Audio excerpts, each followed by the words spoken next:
नमस्कार, मैं जितेंद्र चतुर्वेदी। सबसे पहले तो आप सभी से आग्रह रहेगा कि अगर मतांतर से नहीं जुड़े हैं तो जुड़िए, वीडियो को लाइक कीजिए और साझा करना मत भूलिए।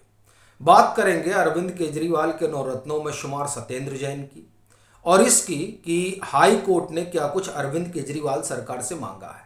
और फिर यह भी बात होगी कि दरअसल जिस प्रदूषण को लेकर अरविंद केजरीवाल और उनकी सरकार शोर शराबा करती रहती है उस पर क्या कुछ नई रिपोर्ट आई है और वो रिपोर्ट किस तरीके से केजरीवाल सरकार को कटघरे में खड़ा करती है। लेकिन पहले बात सत्येंद्र जैन की करते हैं, क्योंकि उनकी जो जमानत याचिका है उसको लेकर सुप्रीम कोर्ट में सुनवाई चल रही है। 17 जनवरी को उसकी अगली तारीख पड़ी है और इस दरमियान सत्येंद्र जैन को अंतरिम तौर पर राहत दी गई है। लेकिन वहाँ जो कुछ ईडी ने रखा है दरअसल उस पर हम लोग बात करते हैं, क्योंकि ईडी ने कई बातें सुप्रीम कोर्ट को बताई हैं। ईडी ने सुप्रीम कोर्ट से कहा कि जब कभी सत्येंद्र जैन की बेल याचिका पर सुनवाई होती है वो गिर जाते हैं। फिर आगे कहा गया कि दरअसल ईडी की तरफ से अदालत में मौजूदा additional solicitor general ACB Raju ने जस्टिस बेला एम त्रिवेदी और पंकज मित्तल की बेंच के समक्ष कहा जाता है कि बिजली भी एक स्थान पर 2 बार नहीं गिरती है, लेकिन जैन हमेशा गिर जाते हैं।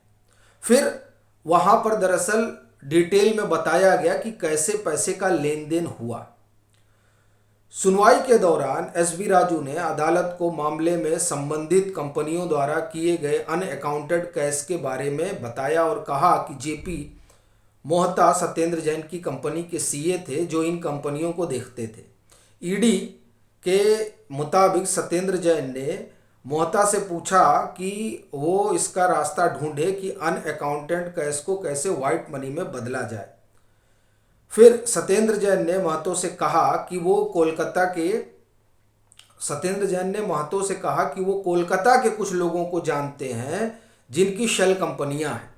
अगर आप उन्हें सारा कैश देंगे तो आपको एंट्री देंगे। हो सकता है कि इसके लिए वो छोटी सी रकम कमीशन के तौर पर लें और वो आपको ब्याज देंगे या पैसे शेयर के तौर पर आएंगे। अब आप देखिए कि ये तमाम चीज़ें जो हैं वो कोर्ट में रखी कि किस तरीके से घाल मेल जो है वो सत्येंद्र जैन ने किया है। अब 17 जनवरी को जब अगली डेट जो पड़ी है उस रोज जो सुनवाई होगी तो तमाम चीज़ें निकलकर सामने आएंगी। और इस मामले में आप जानते हैं कि सत्येंद्र जैन लंबे समय से हवाला के मसले में अंदर थे और अभी वो अंतरिम राहत उनको मिली हुई है। दरअसल वो बेल भी मिली है मेडिकल ग्राउंड पे। वो आपने तस्वीर वगैरह देखी होंगी और आपको ये भी मालूम होगा कि किस तरीके से इन्होंने कहा था कि चूँकि हमारी याददाश्त चली गई है, शॉर्ट टर्म मेमोरी लॉस वाला मसला है। ये तमाम चीज़ें सत्येंद्र जैन ने गढ़ी और उसका लेकिन हासिल कुछ हुआ नहीं। अब ये देखने वाली बात रहेगी कि 17 जनवरी को जो सुनवाई होगी उसमें और कुछ क्या ईडी बताती है, चूंकि तमाम चीज़ें सुप्रीम कोर्ट के सामने रखनी पड़ेगी। और वैसे भी इनकी जमानत याचिका जो है निचली अदालत से और हाई कोर्ट से तो खारिज हो ही चुकी है। अब यहाँ मामला है तो ये किस करवट बैठेगा ये दरअसल समय ही बताएगा। लेकिन जिस तरीके से सत्येंद्र जैन के ऊपर शिकंजा कसा गया है वो दरअसल इनके लिए बहुत सहज तो नहीं कहा जा सकता। और फिर दूसरी बात ये भी है कि मोहल्ला क्लिनिक वाला भी मसला देखिए कि जांच पड़ताल के दायरे में है। उसी को लेकर अरविंद केजरीवाल सत्येंद्र जैन की पीठ थपथपाते थे और चौदिशा में ये कहते थे कि साहब हमने तो क्या बेहतरीन काम किया है। अब उस बेहतरीन काम की पोलपट्टी खुल रही है। इसी तरीके से ये जो यहाँ पर 1770 अवैध कॉलोनियों का मसला है उसमें देखिए कुछ चीज़ें निकल कर आई हैं और उसमें जो 700 कॉलोनियाँ हैं वो बताया जाता है कि अतिक्रमण करके बनी है, यानी जंगल की जो भूमि है उस पर बनी हुई है। अब इसको लेकर हाई कोर्ट ने अरविंद केजरीवाल सरकार को तलब किया है और कहा है कि बताइए जरा हमको कि ये जो जमीनें हैं, ये जो कॉलोनियां हैं, क्या इसके लिए अनुमति ली गई थी? एक बात। दूसरी बात, इसको लेकर क्या कुछ चल रहा है ये भी आप जरा बताइए। क्या वो डिटेल है पूरा, वो मैं आपको सिलसिलेवार तरीके से बताता हूं। चूंकि अरविंद केजरीवाल और उनकी सरकार जो है ना वो अपने ही बुने हुए जाल में फंस चुकी है। और वो देखिए वो चौतरफा भी है। ईडी दिल्ली के शराब घोटाले की भी जांच पड़ताल कर रही है, ईडी इनका सत्येंद्र जैन का भी कर रही है। तो अब आप इसमें देखिए कि इस वाले मसले में क्या है, जो जो हमने अतिक्रमण वाला बताया।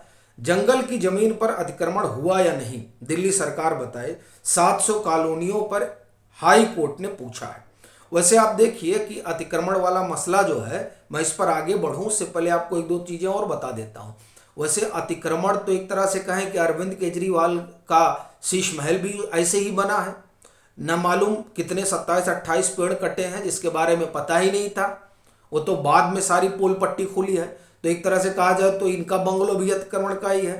खैर, ये जो सवाल उठा है वो सवाल इसलिए उठा है कि जो असोला भट्टी वन्यजीव है अभ्यारण्य और सेंट्रल रिज रिजर्व फॉरेस्ट में कोई अतिक्रमण हुआ है या नहीं, इसकी जानकारी दी जाए। उच्च न्यायालय ने दिल्ली सरकार को यह भी आदेश दिया है कि वो यह सुनिश्चित करे कि वन की जमीन किसी भी अतिक्रमण से मुक्त हो। इसके अलावा अदालत ने यह भी पूछा है कि क्या वन की जमीन पर बन रहे किसी अवैध कॉलोनी पर किसी कोर्ट ने स्टे ऑर्डर दिया है, इसकी भी जानकारी दी जाए। और जो मोटे तौर पर बताया गया है वो ये कि मुख्य कार्यकारी न्यायाधीश मनमोहन और जस्टिस मनमीत पीएस अरोड़ा ने कहा है कि यह हो ही नहीं सकता कि बिना किसी स्टे ऑर्डर के जंगल में 700 अवैध कॉलोनियां संचालित हो रही हो। जमीन अतिक्रमण मुक्त होनी चाहिए। और जो न्याय मित्र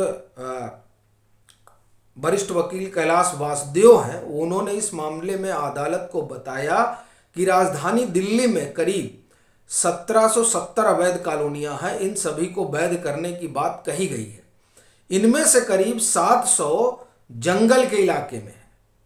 अब आप देखिए, ये जो मामला है ये अब अरविंद केजरीवाल के लिए बड़ा टेढ़ा पड़ने जा रहा है। और वैसे भी आप देखिए, अभी यहाँ हाई कोर्ट ने मांगा है, फिर ये जो इनका इंटेंस केयर यूनिट है, मतलब जो आप ये कहें कि अस्पताल के इंफ्रास्ट्रक्चर को लेकर भी 5 साल का बही खाता मांगा है, जिसमें इस तरह का जो इंटेंस केयर फैसिलिटी है उसके बाबत कितना खर्च हुआ है। और फिर अब देखिए कि इसमें भी उनसे हिसाब किताब मांगा गया। जरा बताइए कि ये जो अतिक्रमण हुआ है उस अतिक्रमण पर क्या कुछ हो रहा है। और इसी तरह आप प्रदूषण को देखिए, प्रदूषण पर लेकर भी खूब शोर शराबा आम आदमी पार्टी की सरकार ने किया। अभी पीछे ये कह रहे थे कि स्मॉग टावर वगैरह बंद हो गया है। उसके पहले तो आप जान ही रहे हैं किस तरह से कोर्ट कचहरी हुई थी और सुप्रीम कोर्ट ने बड़ी फटकार भी लगाई थी दिल्ली सरकार को इस बाबत। और फिर उसी दरमियान ये पंजाब की पराली वाला भी मसला था, तो इसमें इन्होंने कहा था कि नहीं वो इस तरह की बात नहीं है। बाद में पता चला कि नहीं साहब, ये भी एक मसला है।